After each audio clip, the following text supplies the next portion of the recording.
Jor Jor Angeles. Wala talaga lumabas na degla.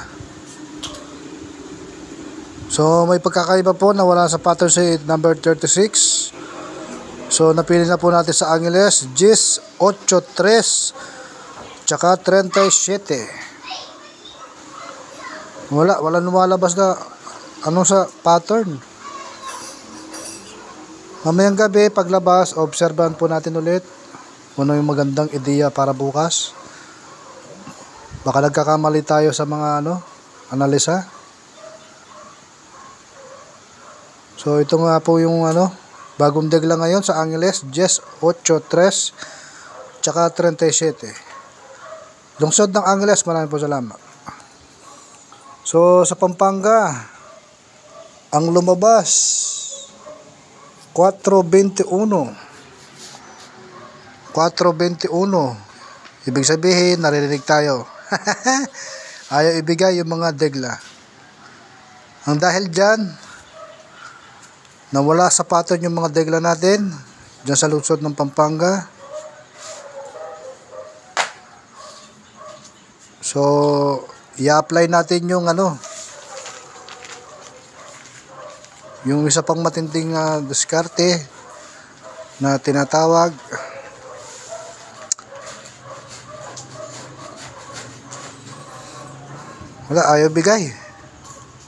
ayaw mamigay sa mga degla,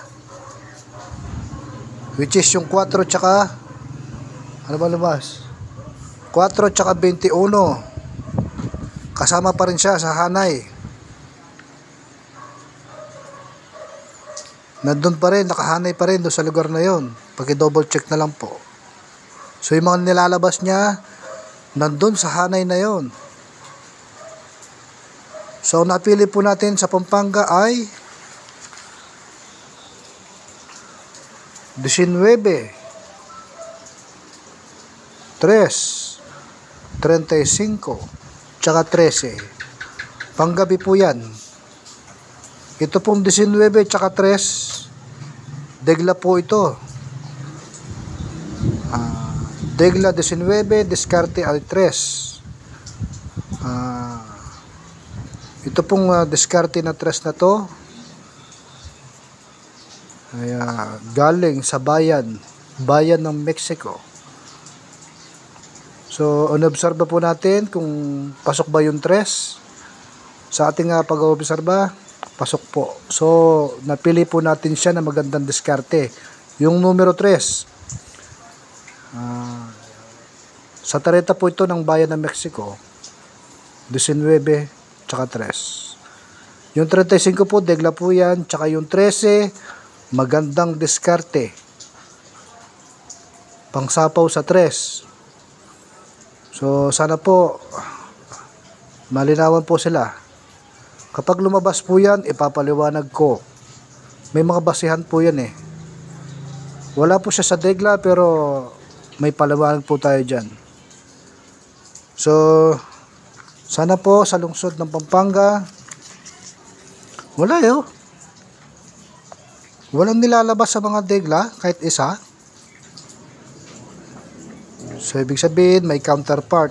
So, papasok tayo dun sa diskarte nila.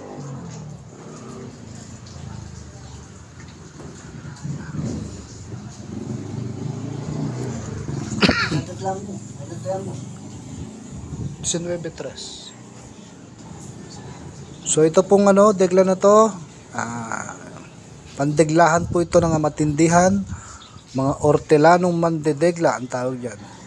So sana po pumasok at swertein po tayo ngayong gabi. At kahit man lang sana pambili ng mga pangangailangan natin. So muli po, sa lungsod ng Pampanga, June 10 panggabi. Sana po iswertein po tayo.